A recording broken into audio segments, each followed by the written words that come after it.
북한이 5년 만에 개최하는 제8차 당대회 시기를 다음 달 초순으로 발표했습니다. 이번 30일 북한 조선중앙통신이 노동당 중앙위원회 제7기 제22차 정치국 회의가 29일 당 중앙위원회 본부청사에서 진행됐다고 전하면서 정치국은 당 제8차 회의를 2021년 1월 초순에 개회하는 데 대한 결정을 채택했다고 보도한 것인데요. 또한 북한은 지난 2016년 7차 당대회 때와는 다르게 이번 당대회를 앞두고 정확한 당대회 개최 날짜를 밝히지 않고 기간만 발표했습니다. 이에 따라 회의는 1월 1일부터 10일 사이에 열릴 것으로 보이며 북한에서 당대회는 최대 정치 행사 중 하나인 만큼 며칠 동안 진행될 가능성이 커 보입니다. 특히 김정은 위원장의 생일이 1월 8일인 점을 고려하면 1월 초 어느 시점에 북한이 당대회 결과를 내놓을지도 관심이 쏠리고 있죠. 한편 북한은 정치국 회의에서 당내 주요 인사를 결정했다는 사실도 전했는데요. 조선중앙통신이 당 각급 조직 대표회에서 선거된 대표자에 대한 자격심사를 진행하고 결정했으며 8차 당대회 집행부와 주석단 등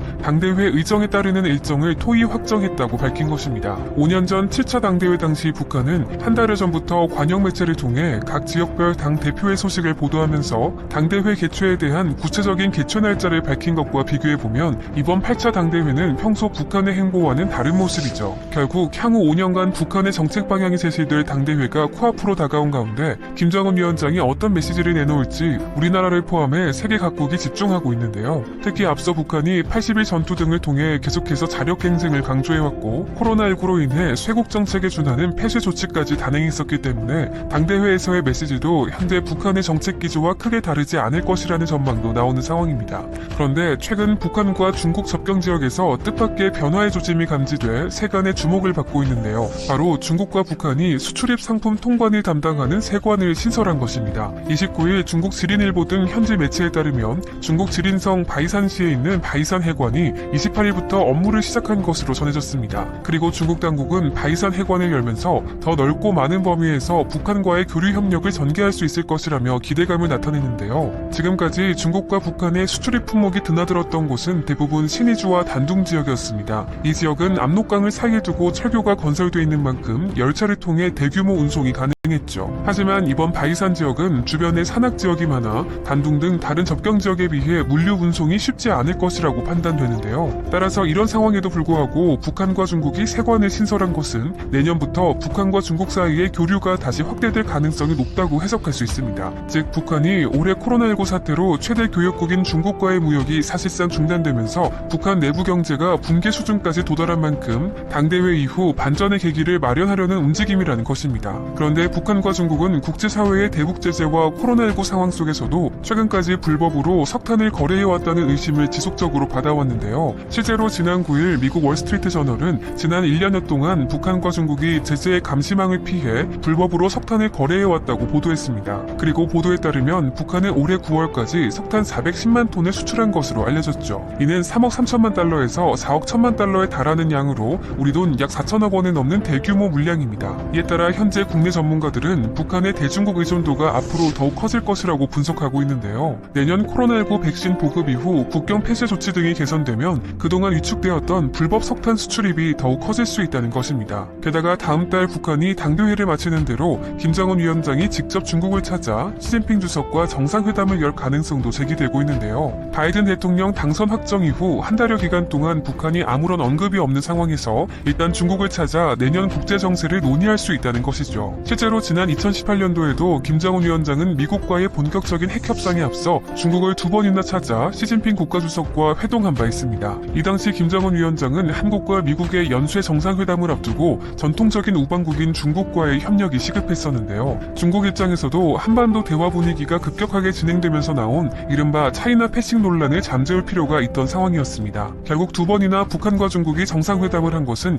양측의 이해관계가 완벽히 맞아떨어진 결과였죠. 물론 지금은 당시의 상황과 다르지만 이번에도 북한과 중국 모두 서로에 대한 필요성은 충분히 존재합니다. 먼저 북한은 수년간 지속되어온 대북 제재에다 코로나19 사태와 물난리까지 겹치면서 눈앞의 위기를 극복하기 위해 외부의 손을 빌릴 수밖에 없는데 그 외부 국가는 당연히 중국이 될 가능성이 높습니다. 더구나 정상 간 친분을 유지해온 트럼프 대통령이 재선에 실패하면서 북한 입장에서는 북미 관계에 새 판을 짜야 하는 상황에 보이게 되었죠. 따라서 북한 뒤에 든든한 지원군인 중국이 있다는 것을 북한 주민들은 물론 한국과 미국 등 외부에도 다시 한번 각인시키는 것이 김정은 위원장 입장에서 가장 전략적인 카드라는 것입니다. 게다가 중국 역시 새해의 반전의 계기가 필요한 시점인데요. 먼저 시진핑 주석 개인적으로도 정치적 이벤트를 통해 대내외에 자신의 입지를 다시 한번 강조할 필요성이 커지고 있습니다. 그리고 그 이유로는 최근 중국 내에서 시진핑 주석의 건강 악화설이 나오고 있기 때문인데요. 바로 반중국 성향의 소셜미디어에서 시 주석이 뇌혈관 질환으로 수술을 받았다는 주장이 제기된 것입니다. 심지어 시 주석이 홍콩의 한 의사에게 뇌혈관 검사를 받았다면서 향후 중국 공산당 내부에서 권력 투쟁이 일어날 것이라는 예상도 함께 쏟아지고 있는 상황이죠. 결국 최근 중국 관영 매체들은 시진핑 주석의 건재를 알리기 위해 잇따라 시 주석 관련 보도를 내놓고 있는데요. 이민일보의 경우 시진핑 주석이 28일 푸틴 러시아 대통령과 전화통화를 했다고 보도했고, CCTV는 시 주석의 중앙농촌공작회의 연설을 전했습니다. 중국 공산당 입장에서는 최고 지도자의 신상 문제가 달가울 리 없습니다. 특히 시진핑 주석 체제 9년차를 맞는 2021년이 된 상황인 만큼 더욱 민감할 수밖에 없죠. 왜냐하면 중국은 통상 10년 주기로 최고 지도자를 교체해왔고 현재 시진핑 주석 집권 2기도 막바지에 이르고 있기 때문에 중국은 내부 권력 투쟁이 수면 위로 드러나는 것만큼은 최대한 피하고 싶어 할 텐데요. 또한 몇 해 전부터 시진핑 주석이 관례를 깨고 장기 집권할 가능성도 꾸준히 거론됐기 때문에 시 주석 입장에서는 미국의 새 정부에 맞서 밀리지 않는 모습을 대내외에 과시하면서 자신의 절대 권력이 건재하다는 것을 극대화하고 싶어할 가능성이 높습니다. 따라서 시 주석 개인적으로도 북한과의 정상회담이 자신의 건재함을 알릴 수 있는 카드가 될 수 있죠. 심지어 중국 입장에서는 극한으로 치닫는 미국과의 갈등 국면에서도 북한 카드를 활용할 수 있는데요. 실제로 중국은 지난 2019년 북한과 미국의 비핵화 협상 국면에서 시진핑 주석이 직접 북한에 방문하는 등 한반도 문제에 적극적으로 개입하면서 한국과 미국, 북한의 중심으로 이어져 온 협상 테이블에 참여하는 4자 구도로 만든 바 있습니다. 결국 상대적으로 한국의 입지가 좁아진 동시에 북한은 미국에 대적하는 강한 우방국을 등에 업고 미국과의 협상에서도 팽팽한 신경전을 벌일 수 있었죠. 이렇게 과거에도 중국은 북한과 혈맹 관계를 강조하면서 미국과의 관계에서 밀리지 않는 모습을 보여왔기 때문에 중국 입장에서 북한 활용 전략은 언제든 미국을 향해 꺼내들 수 있는 카드가 된 것입니다. 한편 최근에는 미국이 아시아의 군사적 영향력을 확대하려는 움직임을 보이기 시작하면서 중국은 주변국과의 공동 대응이 더욱 절실해지고 있는데요. 일단 중국은 러시아와 군사연대를 강화하면서 미국에 밀리지 않는 모습을 보이고 있습니다. 바로 이번 30일 일본 요미우리 신문이 중국과 러시아가 미국이 아시아 동맹국에 중거리 미사일을 배치할 경우 군사적 대응에 나서기로 합의했다고 보도한 것입니다. 보도에 따르면 중국과 러시아는 지난해 11월 고위급 회담을 통해 이 같은 내용이 합의한 것으로 알려졌는데요. 이 회의에는 양국의 외교부 차관급 인사가 참석한 것으로 전해졌죠. 구체적으로 중국과 러시아는 미국이 한국이나 일본 등 동맹국가에 미사일을 배치할 경우 대응 조치가 필요하다는 데 공감하면서 미국의 미사일 배치 지역을 향한 대응용 미사일을 구축하는 방안을 논의했다는 것입니다. 그리고 이 합의는 지난해 러시아가 중거리 핵전력 조약을 탈퇴하자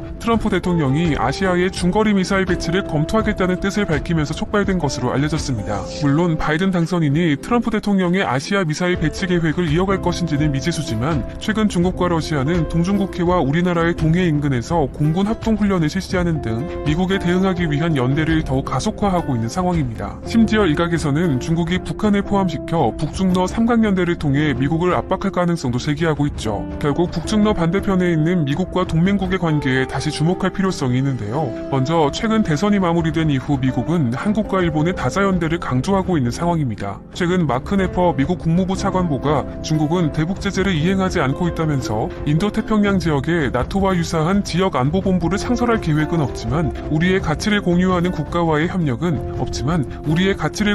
국가와의 협력은 환영한다고 밝힌 것입니다. 그러면서 한미일 세 나라는 민주주의 가치를 수호하기 위해 협력할 특별한 책임이 있다며 이 세 나라가 공통 도전 과제와 우려를 파악하고 해결 방안을 모색할 것이라고 강조했죠. 이런 상황에서 중국 역시 우방국의 필요성이 더욱 커지고 있는 만큼 북한을 더욱 적극적으로 활용할 수밖에 없을 것입니다. 따라서 결국에는 새해 한반도 주변 정세의 향방은 제8차 당대회를 전후한 북한 김정은 위원장의 행보에 달려있는 셈인데요. 김정은 위원장이 한국과 미국을 향해 유화적인 메시지를 내놓을 경우에는 문재인 대통령이 구상하는 한반도 평화 프로세스에 박차를 가할 수 있지만 그렇지 않을 경우 한미일과 북중러의 삼각 대결 구도가 고착화될 가능성이 높아진 것입니다. 이에 따라 일단 우리 정부는 김정은 위원장의 유화 부채철을 기대하고 있는데요. 지난 10월 북한 열병식에서 김정은 위원장이 사랑하는 남녘 동포라고 발언한 데 주목하면서 다시 한번 평화 분위기가 조성될 가능성을 대비하고 있는 것입니다. 실제로 최근 이인영 통일부 장관이 남북 연락사무소 폭파로 얼어붙었던 남북 관계가 김정은 위원장의 공무원 피격 사건 사과와 열병식에서의 발언 등